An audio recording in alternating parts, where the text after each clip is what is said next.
த்ரிஷா மேம்க்கு முன்னாடி விஜய் போட்டோவை போட்ட உடனே இவனுங்க கத்துறானுங்க.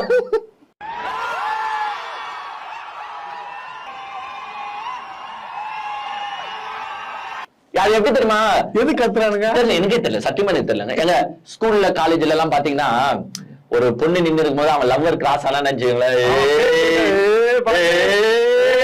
அந்த பொண்ணு வைக்கப்படும். ஆமா, அவன வைக்கப்பட்டு போவான். அந்த மாதிரி பண்ணுறாங்க. சரி, ஏதோ வைக்கப்பட்டாங்க, கத்துனாங்க, அது அவங்க பர்சனல் விஷயம், அதை பத்தி எல்லாம் நீ பேசக்கூடாது, சரியா? ஓகே, அதெல்லாம் நம்ம ஓரம் தள்ளி விட்டுருவோம், அது தப்பு கிடையாதுங்க. அவங்க வந்து வாழ்த்து சொன்னாங்க.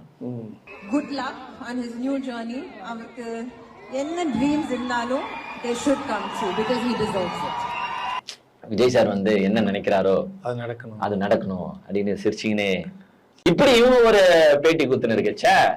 அங்கிருந்து பார்த்தா பிளைட்ல இருந்து ஒருத்தங்க இறங்குறாங்க. ரொம்ப நாள் கழிச்சு சங்கீதா மேம் வந்து பாத்தீங்கன்னா கண்ணுல படுறாங்க. ஏன் வந்திருக்காங்க, எதனா பிரச்சனையா, இல்ல விஜய் பண்ணது எதனா வந்து இவங்களுக்கு பிடிக்காம அட்வைஸ் பண்ண வந்திருக்காங்களா, இல்ல சில பல விஷயங்களை காதுல கேள்விப்பட்டு சரியில்லை அப்படின்னு சொல்றதுக்கு வந்து அதெல்லாம் நம்மளுக்கு தெரியல. But original has come back. நீங்க இவ்வளவு நாள் நம்ம கேட்டிருந்தோம், சங்கீதா மேம் எங்க, சங்கீதா மேம் எங்க, சங்கீதா மேம் எங்க, உங்க வைஃப் எங்க, உங்க வைஃப் எங்க, உங்க வைஃப் எங்கன்னு கேட்டிருந்தோம். இனிமேல் நம்ம கேட்க போறது கிடையாது. பிகாஸ் வந்துட்டாங்க. சுற்றுப்பயணத்துக்கு வாழ்த்து சொல்லதான் வந்திருப்பாங்கன்னு நாங்க நினைக்கிறோம்.